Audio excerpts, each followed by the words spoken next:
So ayan, so dito lahat yung mga for donations para sa ating mga IDF. So yun, ang dami-dami dong bulaklak.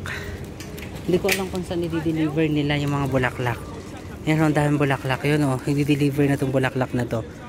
Tapos doon sa loob, ang dami doon, puro lahat yan mga donate. Yan. Ewan ko, parang yan ipinagbebenta nila. Dan lahat ng mapapagbentahan is mapapapunta sa mga IDF. No, mga donation yan, then pinagbebenta din, binibenta rin siguro. And then lahat nga na mapapagbentahan is ibibigay nila doon sa lahat ng mga Israeli Defense Force o mga IDF soldiers ng bonggang-bongga. O diba?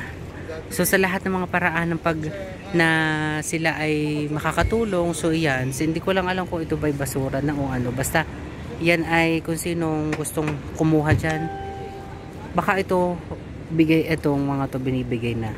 Tapos yung mga naroon, yon, sinosort nila yon, and then kung pwede pa, go. So siya, ang daming bulaklak doon ng bonggang-bongga, super dami ng bulaklak, diba?